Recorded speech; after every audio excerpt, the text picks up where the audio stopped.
Hello and welcome back to your favorite channel, The Science Museum. Today we are going to discuss chapter number 11 of class 7 science, transportation in animals and plants. But before starting today's video, अगर अभी तक आपने इस channel को subscribe नहीं किया है, इस चैनल को सब्सक्राइब करें और बेल आइकन को प्रेस करना ना भूलें, जिससे आपको इस चैनल के सभी नोटिफिकेशन सबसे पहले मिल सके. So let us start the video. As we all know that all the organisms need energy to carry out the basic life processes in their body, and this energy comes from the food by the oxidation process that take place inside their cells. It means all living beings need nutrients and oxygen need to be transported into their each cells to carry out the respiration process for the production of energy. And the circulatory system is the medium of the transport in plants and animals that transfer the nutrient from one organ to different body parts and also transfer the oxygen from one part to the each cell.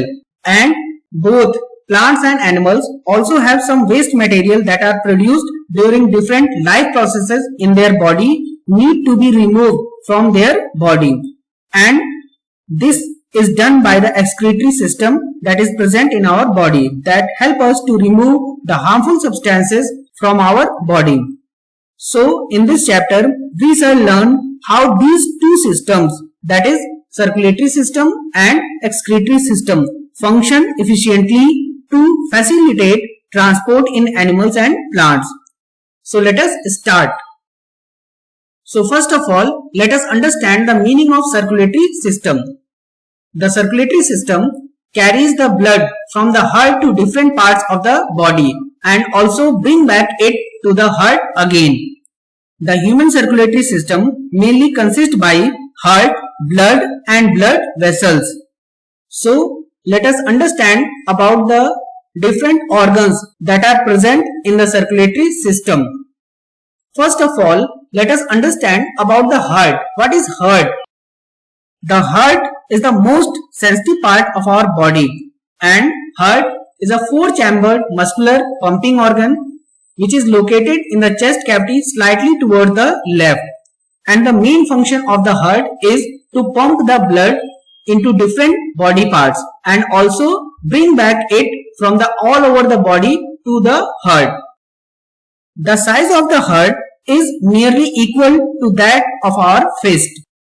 And now let us understand about the internal structure of our heart. The human heart has four chambers, that is two atrium or auricles and two ventricles. These are divided into left and right side. The upper two chambers of the heart are called auricles or atria, and they have thin walls and receive blood from the different parts of the body. And the lower two chambers of the heart are the ventricles, and the function of these ventricles is pumped out the blood from the heart. And the left and right side of the heart is divided by a muscular wall called septum. The septum assures that the blood cannot go from one auricle to another and one ventricle to another ventricle. And now let us understand the functioning of the heart. As I have told you earlier that the heart is a pumping organ that pumps the blood throughout the body, and it have different chambers that work as a team to pump the blood into different body parts. So let us understand how it works. So the heart work by the help of their different chambers. The auricle and the ventricles works as a team. The auricle fill with blood, then dump it into the ventricles, and then the ventricle squeezes and pump out the blood of the heart. While the ventricle is squeezing, the auricle refill and get ready for the next contraction. And there are four special valves present inside the heart. The two of the heart valve let blood flow from the auricle to ventricle, and the other two control the flow of the blood as it leaves the heart. These all four valves work to keep the blood flowing forward. They open up to let the blood move ahead. Then they close quickly to keep the blood from flowing backward. And students, now let us understand what is heartbeat. While pumping the blood, the muscles of different chambers of the heart contract and relax in turns.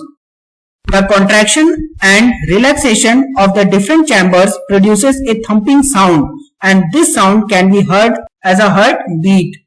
One heartbeat indicates one cycle of pumping action by all the four chambers. The heart of a normal human beats for 72 times in a minute. The heart pumps out about 70 ml blood in one beat. And students, now let us know about stethoscope.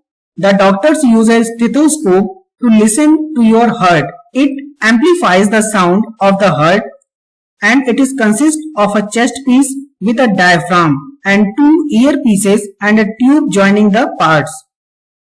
Now students, let us discuss about pulse. What is pulse? How you can find your pulse? Even though the heart is inside you, there is a simple way to know it's working from outside. It is your pulse. You can find your pulse by tightly pressing on the side of your neck or the inside of your wrist just below the thumb. You can feel a small beat under your skin. Each beat is caused by the contraction or squeezing of the heart. And if you want to find out your heart rate, use a stopwatch and count how many beats you feel in 1 minute. When you run around a lot, your body needs a lot more oxygen-filled blood. Then the heart pumps faster to supply the oxygen-rich blood that the body needs. And in such situation, your pulse rate will be high. See you soon in the next video of this chapter. Till then, take care and thank you for watching.